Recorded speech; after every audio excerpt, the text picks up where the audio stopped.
Ni kita dah berada di hujung tahun 2025, kita nak masuk dah tahun 2026. Biasanya time-time ni syarikat akan keluarkan notis jadual cuti umum untuk tahun 2026.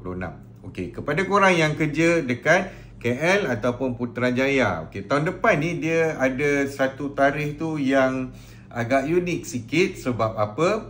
Pada 1 Februari 2026 korang akan sambut Hari Wilayah, dan kepada syarikat yang juga sambut ataupun terima Thaipusam sebagai cuti umum, dianya jatuh pada hari Ahad. So kita tengok dekat sini 1 Februari jatuh pada hari Ahad.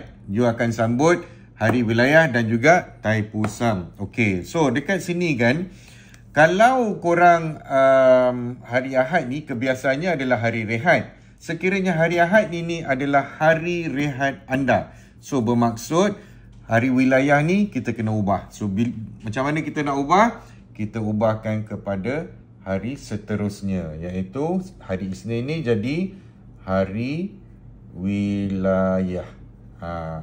Tapi macam mana pula Thaipusam? Thaipusam masih lagi jatuh pada hari rehat. Okey, hari Ahad ni. So korang kena ganti pada hari lain.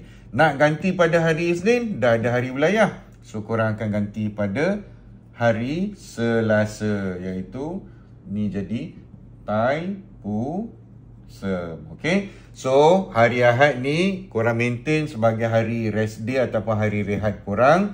Hari Isnin dan hari Selasa jadilah sebagai cuti umum. So kalau pekerja-kerja pada hari Ahad, korang kena bayar ikut kadar hari rehat, dan kalau diorang kerja Isnin dan Selasa, korang kena bayar ikut kadar cuti umum. Tapi ini pun terpakai sekiranya hari Ahad ni adalah hari rehat anda dan korang ataupun syarikat anda terima Thaipusam sebagai cuti umum. Alright?